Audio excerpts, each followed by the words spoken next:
감사합니다. 장기렌트 리스 영업팀 조인한 과장입니다.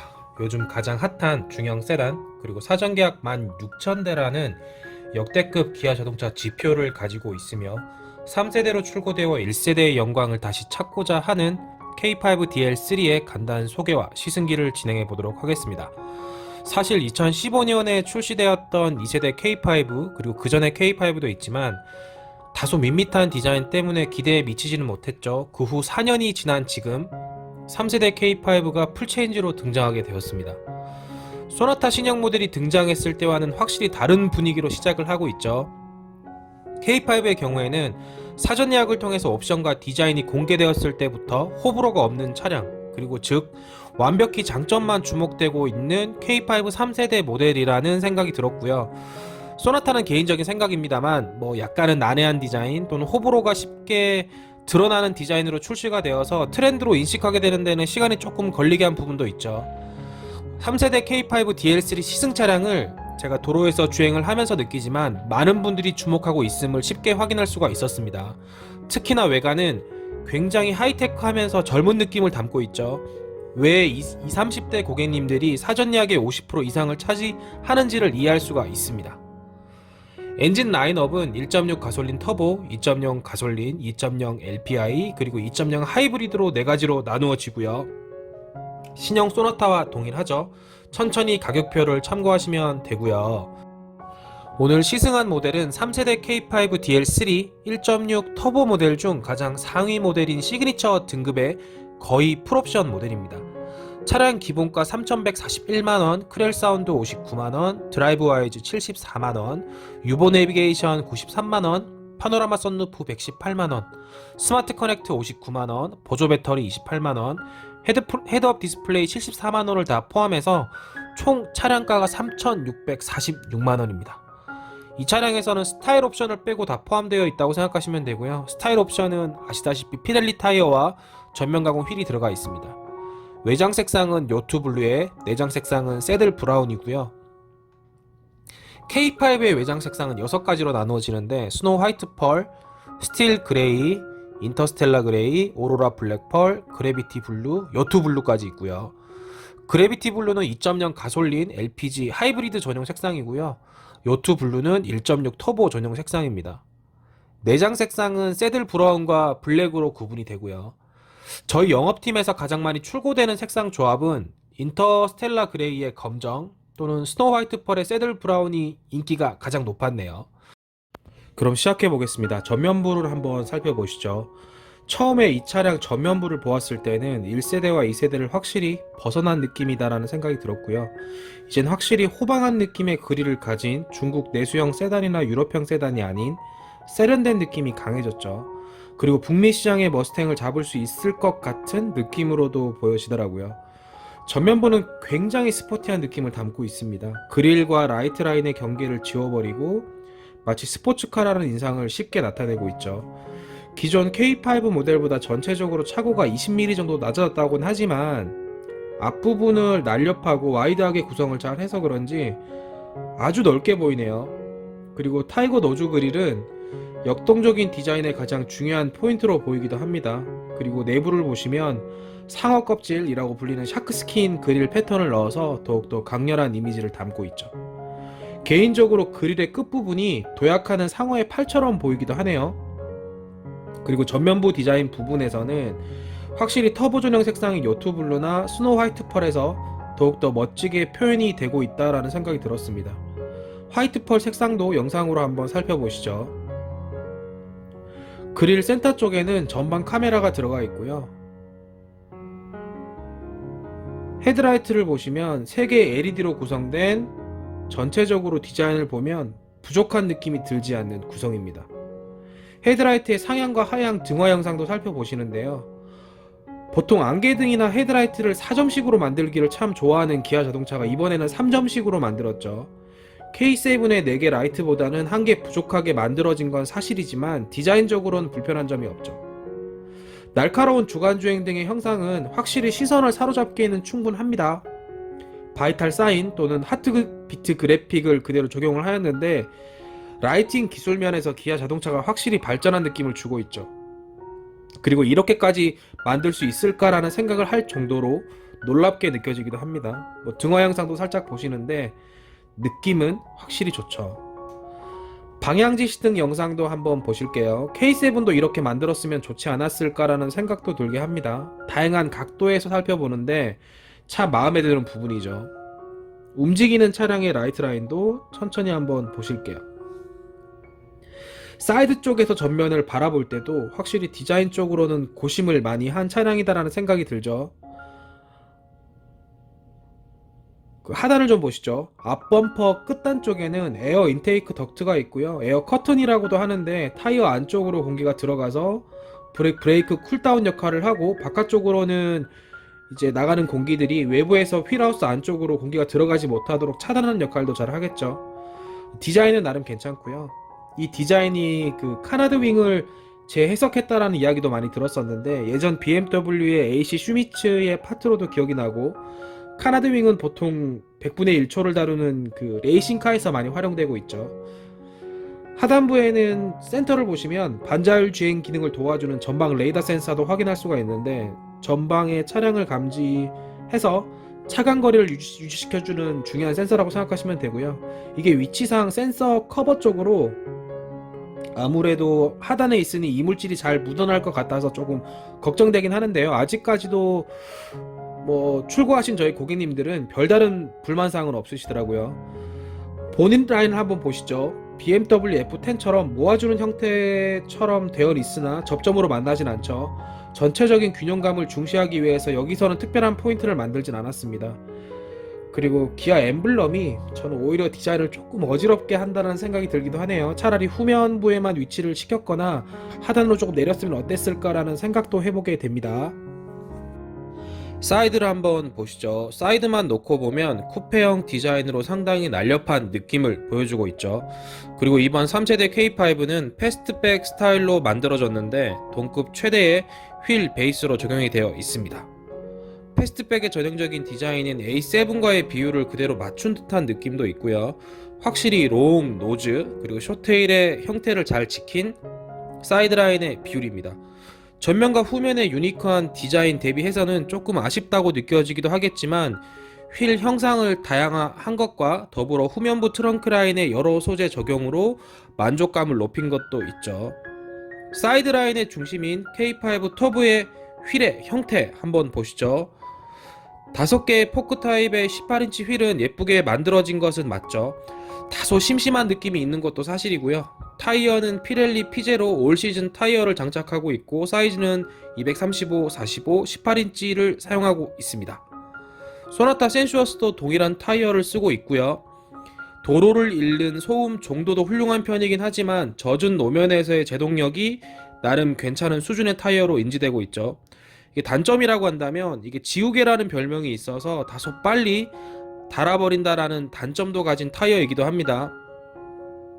휠은 하이브리드를 제외한 일반의 휘발유 차량에서는 16인치부터 19인치까지 나누어지고요. 16인치 휠을 보시고 17인치 전면 가공 휠, 18인치 전면 가공 휠, 그리고 1.6 터보 전용의 19인치 전면 가공 휠도 사진을 참고하시면 되겠습니다. 디자인도 전체적으로 고급스러운 느낌을 주죠. 아웃사이드 미러는 플래그 타입, 즉 도어에 고정하는 방식으로 많이 변경되고 있죠. A필러에 가까이 부착하는 것이 아닌 도어에 고정하는 방식이 되게 되면 이제 풍절음 개선과 사각지대를 조금 더 넓게 볼 수는 있을 것 같죠. 사이드 리피터의 등화 영상도 천천히 확인할 수가 있습니다. 사이드의 캐릭터 라인을 보면 복잡함이 없는 아주 부드러운 곡선 형태죠. 워낙 크롬이 좀 강해서 캐릭터 라인의 시선을 계속 위쪽으로 향하게 하는 것 같죠. 그리고 도어 쪽의 손잡이를 보시면 이게 터치 타입입니다. 아주 편하고 좋아요. 동작 반응도 좋고 디자인도 훌륭하죠. 후면부를 한번 보시죠. 후면부를 보시면 각 스포틱한 요소를 갖춘 파트들과 색상 그리고 라이트 기술들의 조합이 아주 멋지게 어우러져 있다고 표현을 하고 싶죠. 확실히 예쁘게 디자인을 잘해서 그런지 만족도는 높습니다. 그중 먼저 라이트 부분을 보시면 길게 연결되어 있는 테일램프가 있어서 아무래도 K5 자체가 조금 낮아 보이고 길어 보이는 효과가 있죠. 특히나 LED가 양끝단의 바깥쪽으로 뻗어져 있어서 더욱 그렇게 느껴지기도 합니다. 후면부의 트렁크 라인은 약간의 스포일러 형상처럼 올라가 있긴 하지만 크게 표현된 것은 아니죠. 리어 콤비네이션 램프 역시도 주간 주행등과 동일한 하트비트 라이팅 또는 바이탈 사인의 모습을 그대로 적용하고 있습니다. 점선 형태로 테일 램프를 이어주고 있는데 이게 점선 또는 절취선 디자인으로 불리고 있죠. 등화된 영상을 보시면 아시겠지만 가운데에서 점선들이 점점 길어지면서 좌우로 퍼져가는 느낌인데 저는 그래픽적으로 마음에 드는 부분입니다. 이 부분은 K7과의 통일감을 강조하고 있고 앞으로 소개될 K 시리즈와 아니면 소렌토, 스포티지에도 기아 자동차의 라이팅 시그니처로서 적용될 것 같은 느낌이 있죠. 비상등 및 방향 지시등의 등화 영상도 보시지만 이제는 벌브 타입으로 구성한 것에 대한 비판은 하지 않아도 될 것 같죠. K7도 그렇게 만들었었고 신형 모델인 K5에도 이렇게 구성한다라는 점은 LED로 만들거나 후에 아니면 다른 것은 기대하지 말아달라는 것으로 보이죠. 제가 볼 때 시간이 좀 지나서 K5 3세대가 한 번 더 페이스리프트가 된다면 라이팅 파트들이 변경될 수 있을 것 같네요. 그리고 제동등과 후진등 영상도 천천히 살펴보도록 하겠습니다. 라이팅들의 조화가 나름 괜찮은 편이고 특별히 디자인을 해치고 있다라는 생각은 들지 않네요. 그리고 뒷범퍼 끝단에도 에어덕트가 있는데 이거 가짜죠. 디자인적인 요소로서 그리고 아주 다이나믹한 후면부를 만드는 데 기여하고 있고요. 몇 가지의 포인트를 잘 활용해서 후면부의 디자인 파워를 키운 것은 사실이고 실제로 작동하는 파트는 없네요. 그 후면부 하단을 한번 보시죠. 일단은 듀얼 머플러가 보이고 이것 역시도 범퍼 사이드의 덕트와 함께 가짜이고요. 좀 더 세밀하게 제작을 했죠. 그리고 하이그로시와 디퓨저의 색상 조화까지 아주 매력적입니다. 화이트 색상의 후면부도 참고 영상으로 올려보는데요. 화이트도 굉장히 예쁘게 잘 만들었죠. 범퍼 하단의 디퓨저 역시도 과감한 디자인으로 만들어졌고 공기 역학 성능을 어느 정도 이해한 부분으로 느껴지기도 합니다. 예전에는 애프터 마켓을 통해서 구매해서 부착하곤 했었는데 이젠 많이 편해진 것은 맞죠.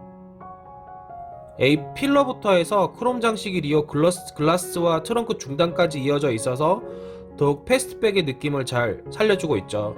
트렁크 리드 쪽 크롬을 더욱더 길게 그리고 하이글로시 처리를 해서 확실히 디자인적인 차별화를 보여주고 있죠.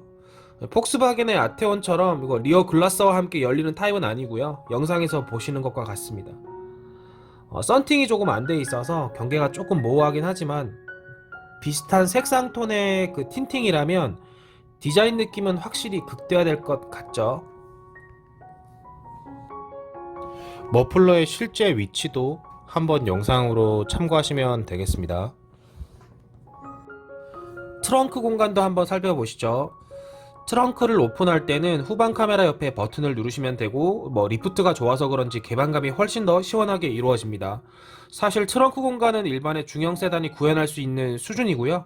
딱히 특별한 점을 찾을 수는 없었습니다.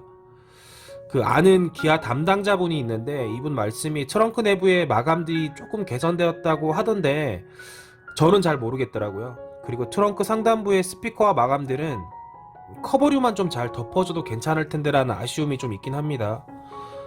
하단부도 한번 열어볼게요. 타이어 수리킷을 제외하고 적재할 수 있는 일정의 공간들이 있어서 활용도는 괜찮아 보입니다. 천천히 영상으로 참고하시면 되고요. 트렁크를 닫을 때 전동 트렁크 버튼도 없지만 손잡이가 없어서 굉장히 불편한 느낌이죠. 이건 원가 절감에 해당하는 부분도 사실 아닐 것 같은데 조금의 디테일이 아쉽게 느껴지긴 합니다. 엔진을 한번 보시죠. 스펙을 먼저 살펴보시면 1.6 터보 모델의 8단 자동 변속기, 그리고 배기량은 1598cc, 최대 출력 180마력, 그리고 최대 토크가 27 정도를 보여주고 있죠. 얼마 전 출시한 소나타 센수어스와 비교를 해도 동일한 스펙을 보여주고 있고 파워트레인도 같습니다. 시승기에서 제가 한 번 더 다루겠지만 소나타 대비해서 엔진 반응이 조금 더 날렵하게 느껴지는 것은 맞죠. 연비 부분을 한번 살펴보면 18인치 타이어 기준으로 복합은 13.2, 도심은 11.8, 고속은 15.4를 구현하고 있습니다. 나름 선방하고 있는 연비 효율로 보여지죠. 엔진과 8단 미션의 조합 부분에 있어서는 선배격인 소나타 센슈어스가 아직 문제가 없기 때문에 고민을 하지 않으셔도 될 것 같고요. 좀 더 깊은 이야기는 뒤쪽 시승기에서 한 번 더 다루도록 할게요. 실내 공간도 한번 보겠습니다. 실내는 파격적이면서 스포티한 느낌의 외부 디자인보다는 훨씬 더 젠틀한 느낌이죠. 옵션들의 부족함은 찾아볼 수가 없었고 운전자 중심으로 각도가 일정 향하고 있어서 장점을 더욱 더하게 되죠. 전체적으로 보면서 느끼지만 K7과 대비해서 인치수가 조금 부족한 인포테인먼트를 제외하고는 거의 부족함이 없다고 보는 게 맞습니다.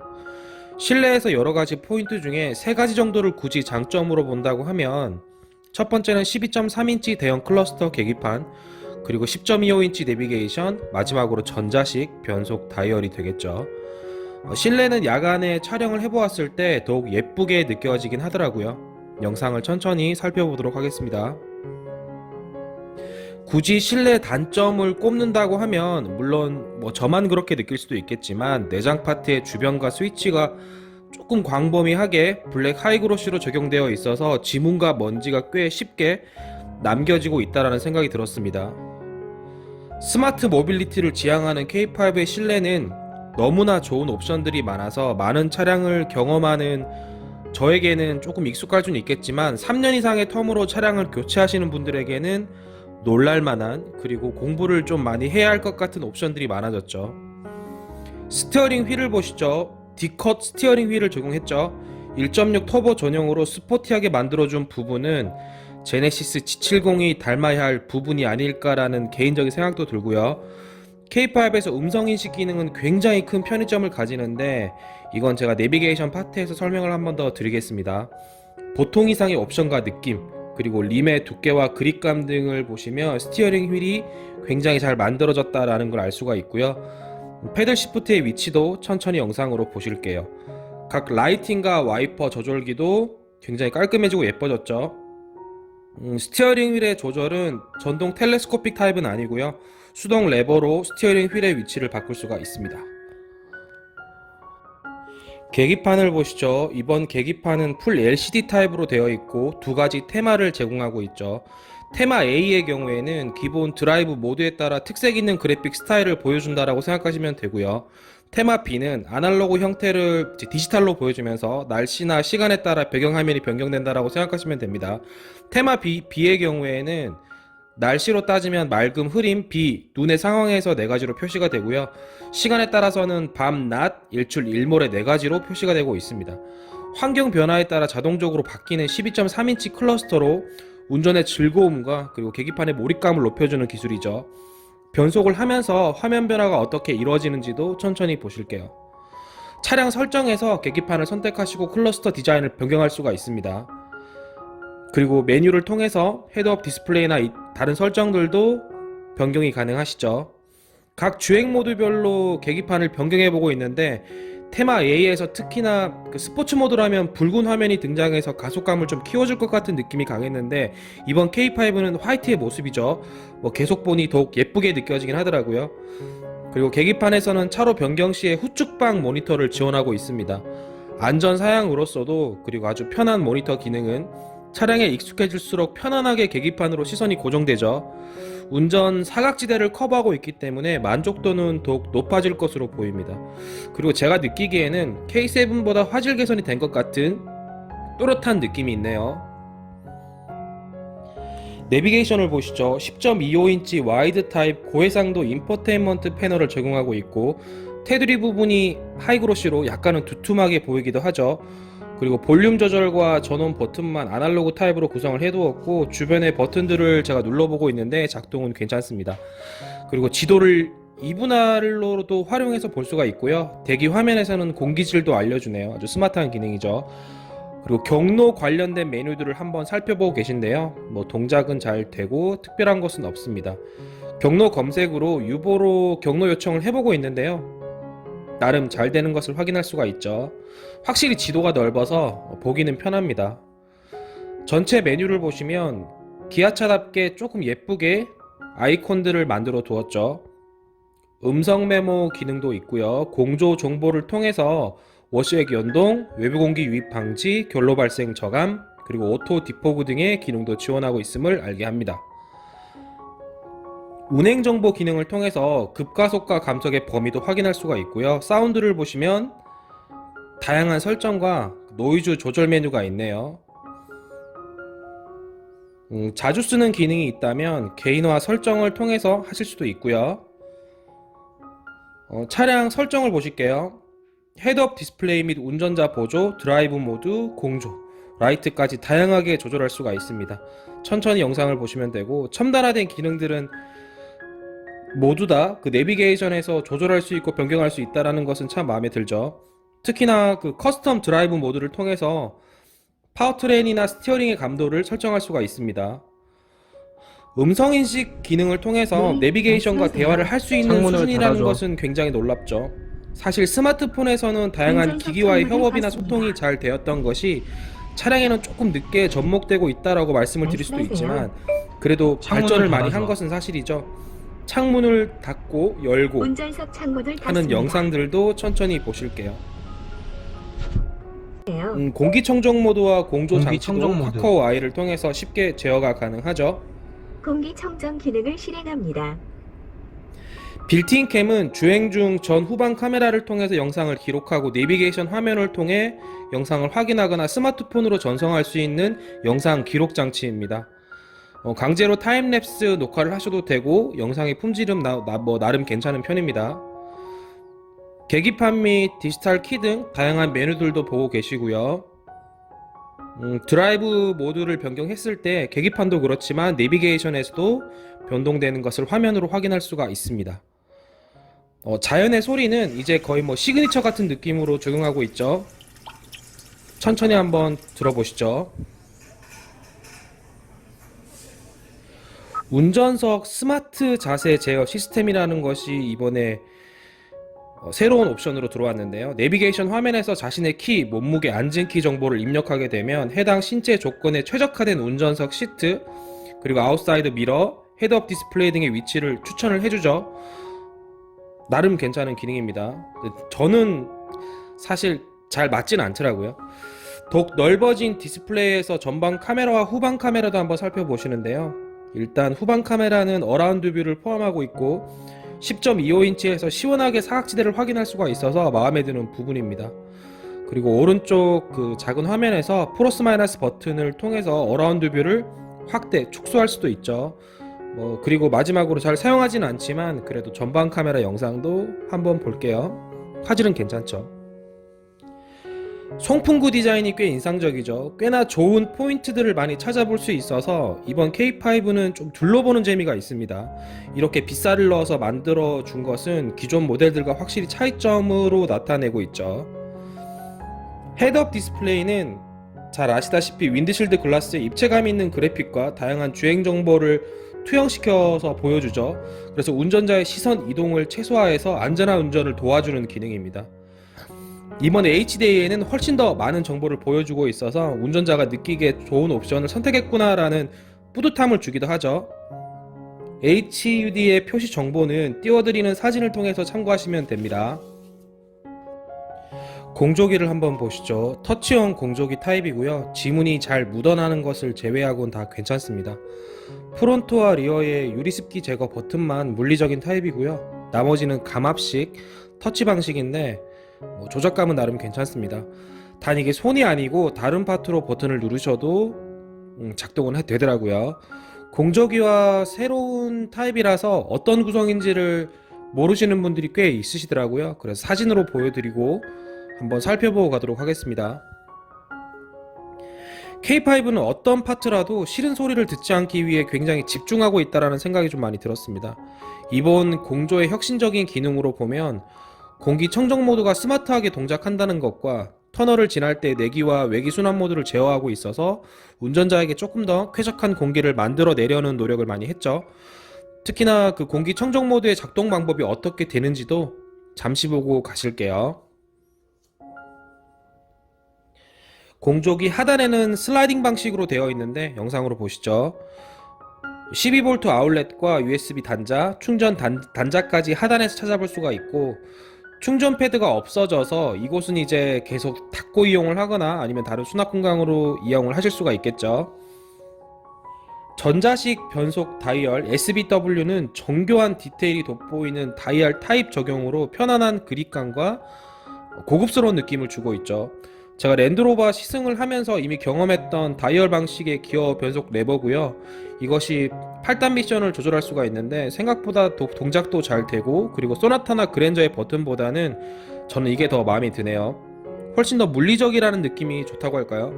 그리고 여튼 그 기아 자동차가 절대 기어 레버를 포기하지 않을 것 같았는데 결국 전자식 다이얼로 출시를 하게 되었습니다. 개인적으로 주차를 제외하고 R과 그 D 드라이브 모드에서 이 모드를 변경할 때는 특별한 사운드가 있거나 안내가를 조금 해줬으면 조금 더 편하지 않을까라는 생각도 해보게 됩니다.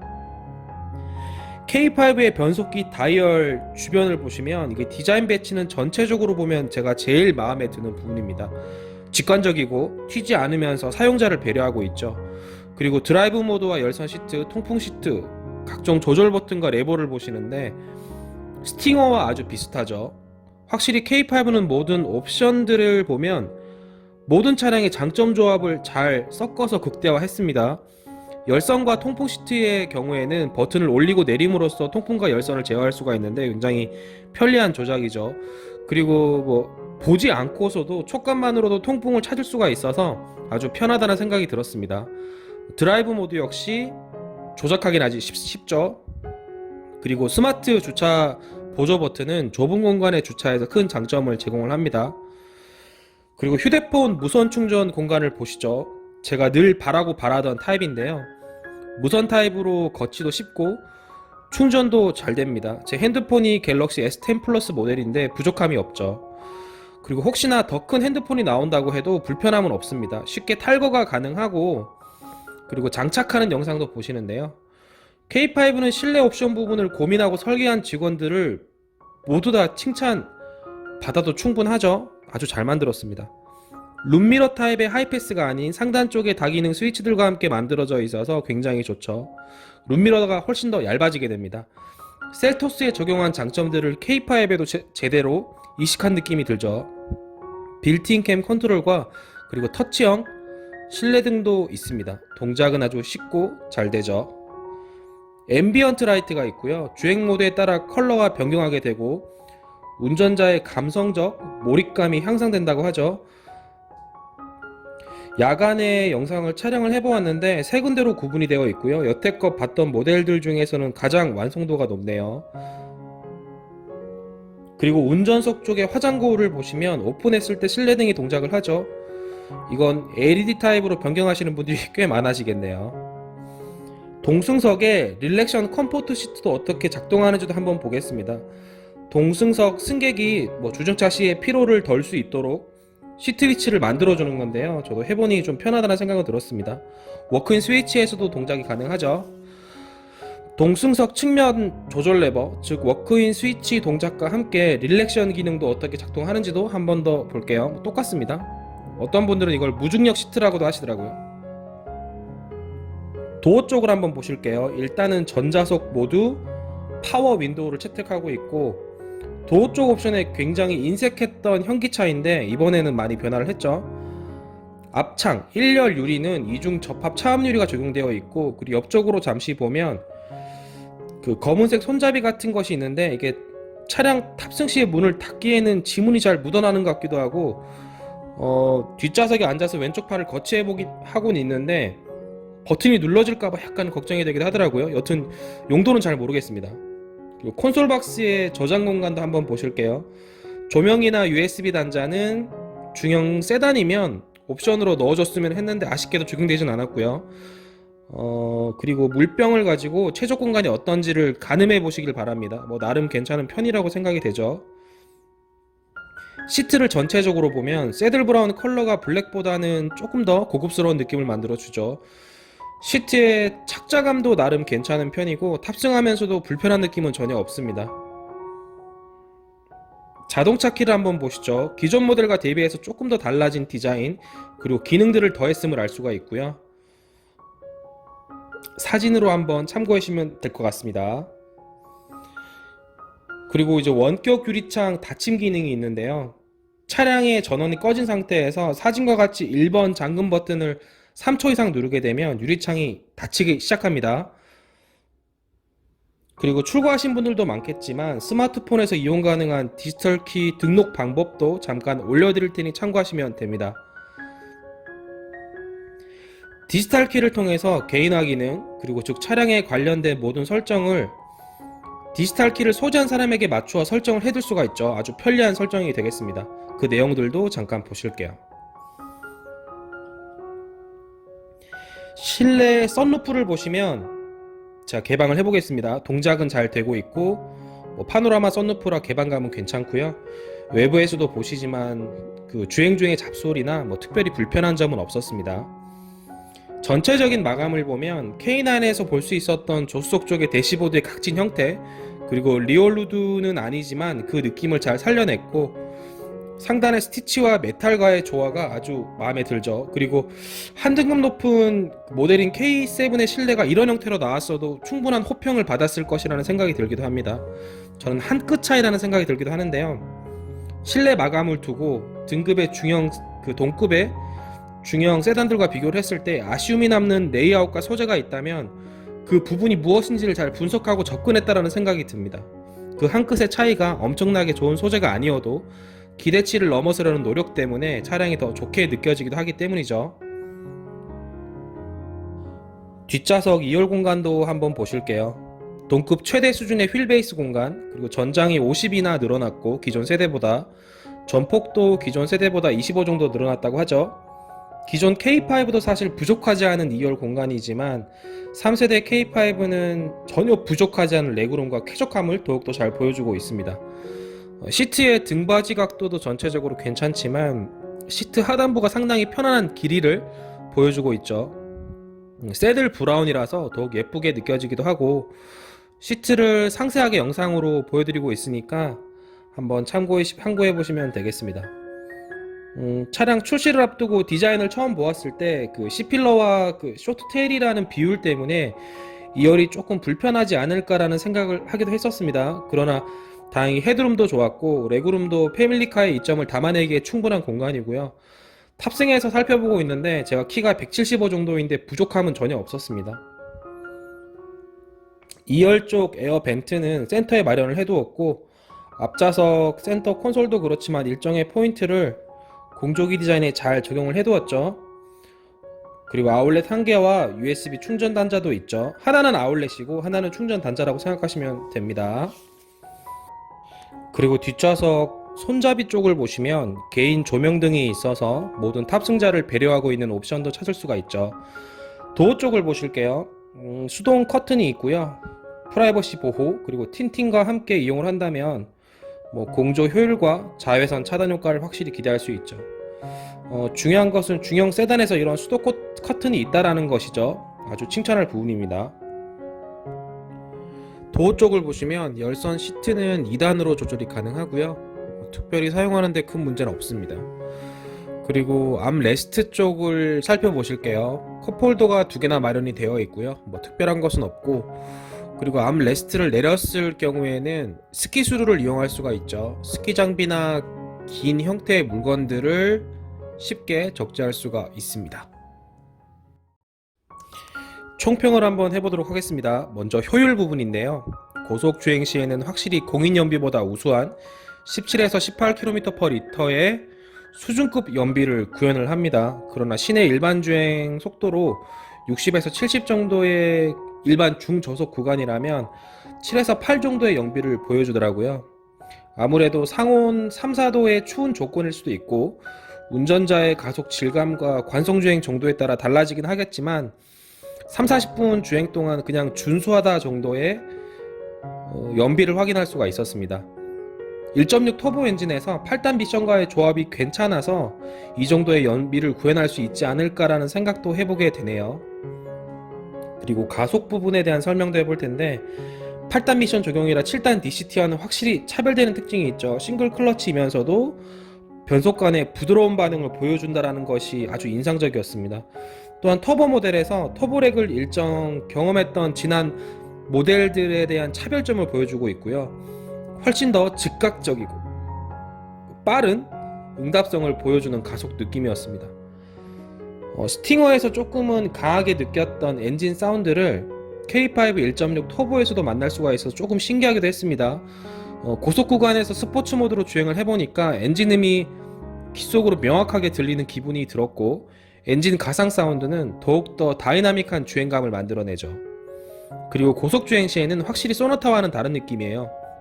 제가 소나타 센슈어스 모델을 잘못 이해한 것인지 또는 그 차만 그걸 했는지는 모르겠지만, 그 펀치력 있는 토크나 가속의 응답성은 그 다운사이즈된 1.6 터보 K5가 훨씬 더 마음에 들었습니다. 재미있는 가속 드라이브는 스트레스를 날리는 기분도 들기도 하죠.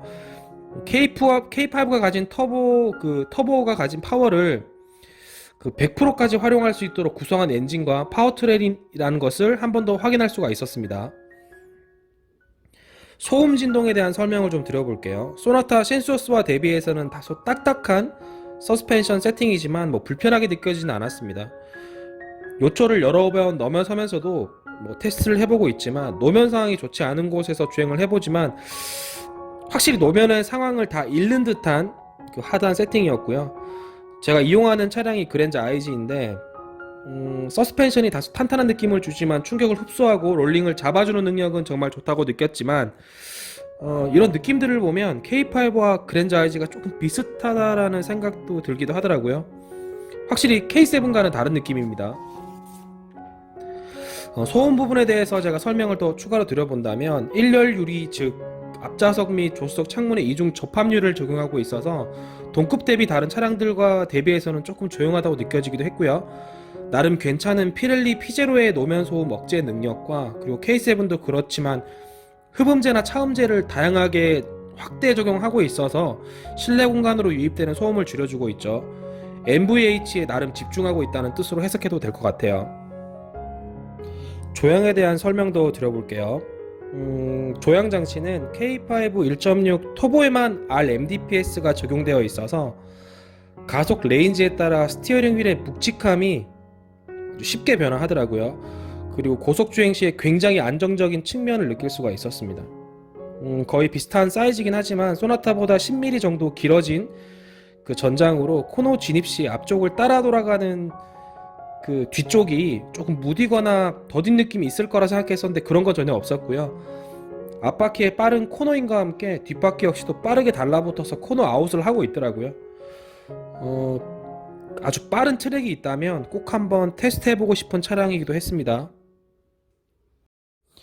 제동 부분에 대한 설명도 해볼게요. 과속이나 경사로 그리고 급 터닝 구간을 자주 다니는 고객님들이 아니시라면 K5의 대용량 피스톤 캘리퍼도 무난하게 느낄 것 같다라는 생각입니다.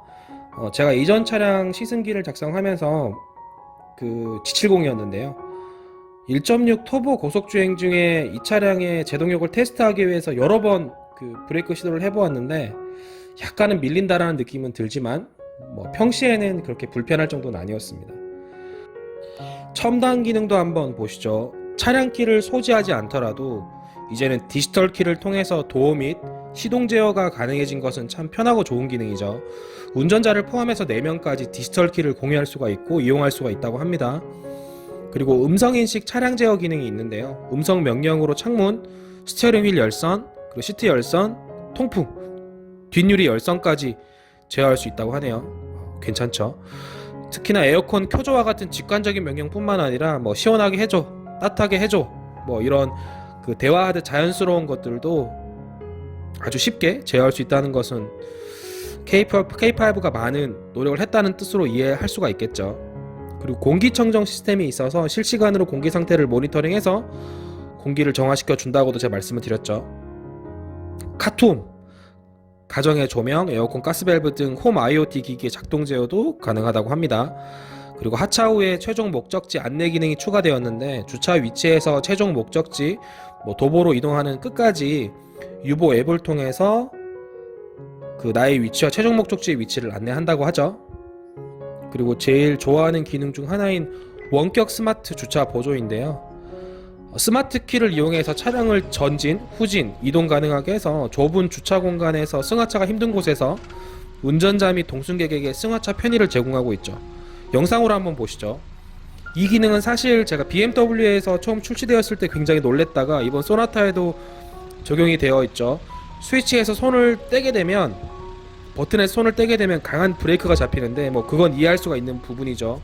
아무래도 발로 컨트롤하는 것보다 손으로 하는 것이라 천천히 움직이고 빠르게 제동이 걸리는 것이 안전 요소로서 동작을 하게 되는 이유기도 할 것입니다.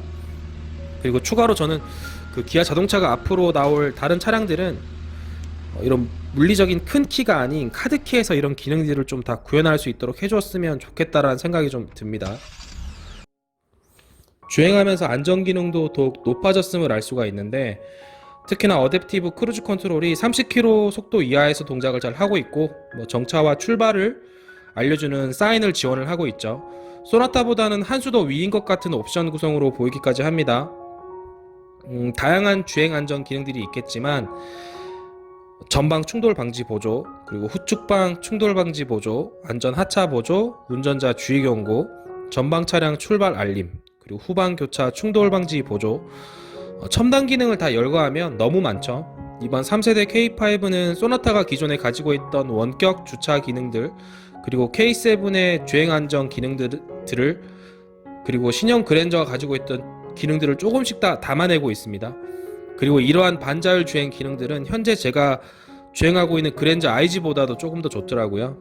일단은 자동차 전용 도로에서 적용할 수 있다라는 것은 별로 신경 쓰이는 부분은 아니었는데요. 곡선 주행 시에 차량을 잡는 능력이 훨씬 더 정교해졌다라는 느낌을 가지게 되었습니다. 이번 K5 신형 모델에 대한 제가 생각하는 느낌들을 한번 종합해 볼게요. 40대 이상이 선택할 수 있는 차량이기도 하겠지만 확실히 젊은 세대를 겨냥한 차량, 그리고 독창적이고 아주 과감하지만 트렌드를 잘 읽고 있는 외관 디자인의 차량이라는 생각이 들었습니다. 칭찬을 충분히 받을 만하죠. 디자인에 대한 총평을 마지막으로 정리를 해보면, 예전에 그랜저가 아시겠지만 뒷모습은 예쁜데 앞은 별로다, 그리고 K7의 전면부는 괜찮은데 후면부는 별로다 등의 이야기가 좀 많았었잖아요. 한쪽 디자인을 잘 만들면 다른 쪽의 디자인이 조금 흐릿하거나 부족하게 제작되는 일이 많았었는데, 이번 K5의 디자인은 앞, 뒤, 사이드까지 100점 만점에 95점 이상의 완성도를 가진다라는 것이 가장 큰 장점이 아닐까라는 생각이 들었습니다. 제 개인적으로는 2.5 가솔린 엔진에 익숙해진 이제 기아 자동차에서 2.5 GT로 출시를 하거나 아니면 소나타 센슈어스도 동일하게 엔진을 공유하면서 2.0 GT를 출시할 수도 있겠죠. 그렇게 된다면 더욱더 스포틱한 느낌의 파트들로 중무장할 것 같은 느낌도 드네요. K3가 그랬던 것처럼 K5 GT에 대한 기대를 또 한번 해보게 하는 요즘이죠.